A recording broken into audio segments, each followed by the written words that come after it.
छोटे से गांव रामपुर में, जहां चारों ओर हरियाली और पहाड़ियां थीं, एक पुराना कुआं हुआ करता था। इस कुएं से ही गांव के लोग अपनी पानी की जरूरतें पूरी करते थे। लेकिन जैसे जैसे समय बदला, सरकारी योजनाओं के तहत गांव में पानी की पाइपलाइन बिछाई गई और हर घर में नल लगाए गए। यह बदलाव गांव वालों के लिए वरदान की तरह था, परंतु इस सुविधा के साथ ही एक अजीबोगरीब घटना की शुरुआत हुई, जिसने पूरे गांव को दहशत में डाल दिया। सब कुछ सामान्य लग रहा था, जब तक कि गांव के एक कोने में लगे नल से अजीब आवाजें आनी शुरू नहीं हुई। यह नल एक पुराने वीरान घर के पास था, जो कई सालों से खाली पड़ा था। रात होते ही इस नल से पानी टपकने की आवाज आती, जो धीरे धीरे गूंजती और मानो किसी की सिसकियों में बदल जाती। गांव वाले पहले तो इसे सामान्य घटना मानकर नजरअंदाज करते रहे, लेकिन धीरे धीरे यह मामला डरावना होता गया।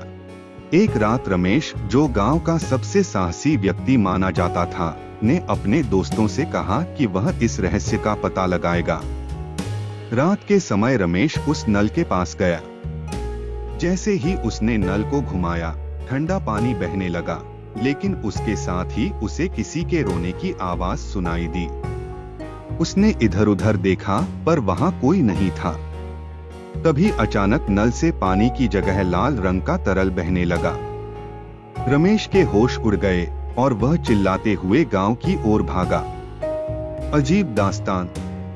रमेश ने अगले दिन गांव के मुखिया और बाकी लोगों को यह बात बताई। मुखिया ने इसे सिर्फ वहम कहकर टाल दिया, लेकिन धीरे धीरे गांव के दूसरे लोगों ने भी नल से जुड़ी ऐसी ही अजीब घटनाओं का अनुभव किया। कुछ ने बताया कि उन्होंने नल से पानी भरते समय किसी औरत की परछाई देखी, जबकि आसपास कोई नहीं था। गांव के बुजुर्गों ने बताया कि जिस जगह यह नल लगाया गया है, वहां पहले एक कुआं था। यह कुआं उस जमाने में गांव की एक युवती सुमन का आखिरी सहारा था।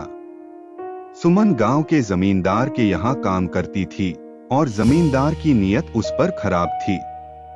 जब उसने जमींदार का विरोध किया, तो उसने सुमन को बदनाम करने की साजिश रच दी। दुख और अपमान से तंग आकर सुमन ने उसी कुएं में कूदकर अपनी जान दे दी।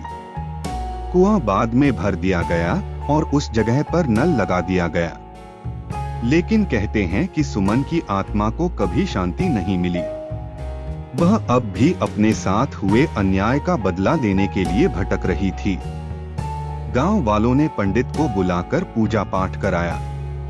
पंडित ने कहा कि सुमन की आत्मा को शांति देने के लिए उसकी कहानी को सबके सामने लाना होगा और जमींदार के पाप को स्वीकार कर उसे माफी मांगनी होगी। लेकिन जमींदार अब जीवित नहीं था। ऐसे में पंडित ने गांव के सभी लोगों से सुमन के लिए प्रार्थना करने और उसकी आत्मा की शांति के लिए यज्ञ करने को कहा। गांव वालों ने मिलकर यज्ञ किया और उस नल को हटाकर वहां एक छोटा मंदिर बना दिया। कहते हैं इसके बाद से वह आवाजें बंद हो गई। सुमन की आत्मा को शायद शांति मिल गई थी।